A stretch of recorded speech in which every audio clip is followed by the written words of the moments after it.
Bonjour à tous, bienvenue dans cette vidéo sur le jeu d'instructions du DSP. Donc c'est la partie numéro 3 et on va voir ensemble les instructions agissant sur le multiplieur.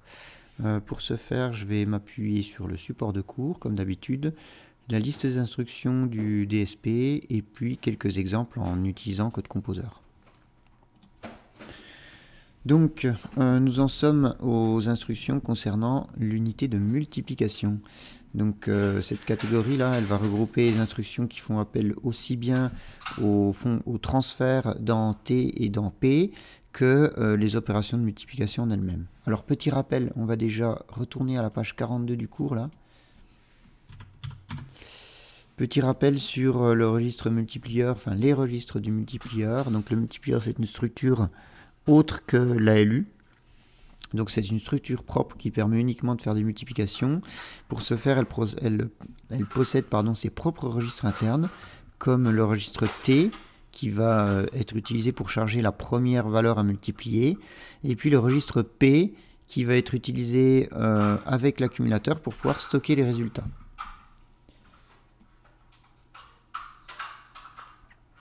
Alors, concernant les instructions, donc la première chose à faire avant de réaliser une multiplication, c'est bien sûr de charger ces deux registres, enfin notamment T, et peut-être préparer P si besoin.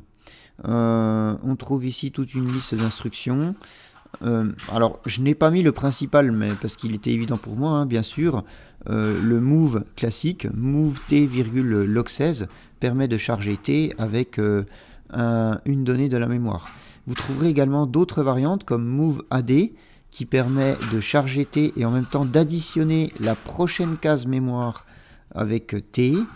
Move P, qui en plus de charger et faire le move AD, permet de transférer P dans l'accumulateur. Et puis d'autres, move A, move S, qui permettent de faire des additions, des soustractions en même temps que l'on charge T. À quoi ça sert? Ça va servir principalement lorsqu'on veut faire des opérations de multiplication qui sont cumulatives, des intégrales, des dérivées, des transformés de Fourier, des choses comme ça. Ça permet d'accélérer le nombre de cycles. Les classiques move pour P. Alors attention, je vous rappelle que P est un registre sur 32 bits, excusez-moi. Donc on a une partie haute, PH, et une partie basse, PL. Et puis on a un lien entre P et l'ACC, où est-ce qu'on peut déplacer des nombres qui sont stockés dans P dans l'accumulateur.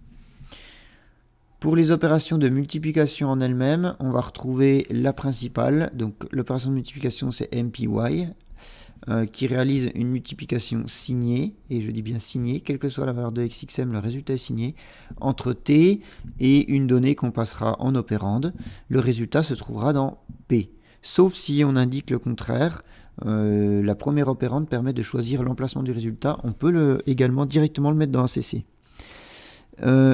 Puis après, on a des variantes comme MPYA, MPYS, MPYU qui permettent, en plus de faire la multiplication pour MPYA et S, d'ajouter ou de soustraire un résultat à l'accumulateur avec P. MPYU, c'est si vous voulez faire des instructions avec des nombres non signés. Et puis après, on a des opérations qui utilisent les additions et les multiplications pour pouvoir être répétées, comme par exemple pour faire une somme avec Mac, des Mac, et puis si on veut faire des puissances, eh bien on a SQRA et SQRS. On verra pas ça en IF40. Petit rappel également, il est également possible de faire des multiplications sur 64 bits. On verra pas ça en IF40, mais c'est possible de le faire avec cette unité de multiplieur là. Un petit exemple, on va passer sur Code Composer pour voir ça. Alors, j'ai pas juste repris l'exemple du cours là, je vous ai fait un exemple un peu plus concret. Donc qu'est-ce qu'on va faire? On va faire l'addition de A fois B et voir le résultat qui se met dans P. Et puis après, on va faire l'exemple du cours. Alors, j'ai pas tout à fait repris comme mon cours, donc on va faire un MPYA.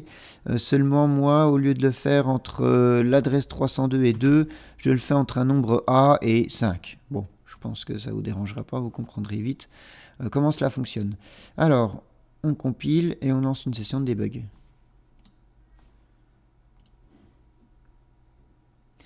J'utilise pour cet exemple deux variables, A et B. Je vais donc aller les visualiser. Je les avais déjà pré-remplis. Dans A, on va considérer qu'il y a 4. Et dans B, il y a 3. Donc on va faire l'addition de 4 fois 3. Comme je viens de vous le dire, il est possible de faire des multiplications sur 64 bits.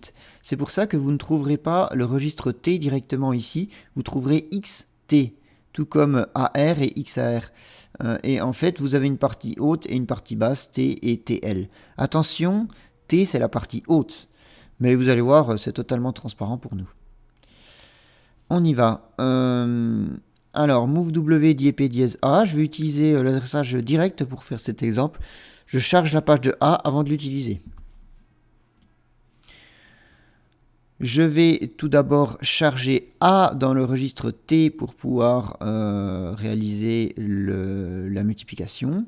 Donc avec un move classique, T, arrobase A. Donc je vais prendre A, c'est-à-dire 4, et je vais l'amener dans T ici. Voilà, je vois que dans T, j'ai bien eu le nombre 4 en binaire. Donc 1, 0, 0, 1, 0, 0.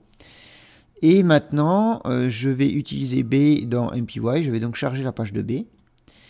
Alors, je vais multiplier T par B. Et le résultat sera stocké dans P. Voilà. Donc, P va être égal à T fois ce qu'il y a dans B. Il y a 4 dans T, il y a 3 dans B. Ça va faire 4 fois 3, 12. J'y vais. Je vois bien que j'ai le nombre 12 dans P. Et pour le petit exemple avec MPYA, je vais multiplier A que je vais charger dans T, le multiplier par 5, tout ça en une seule ligne. Et en plus, dans la ligne, je vais prendre ce qu'il y a dans P et je vais le mettre dans l'accumulateur. On y va.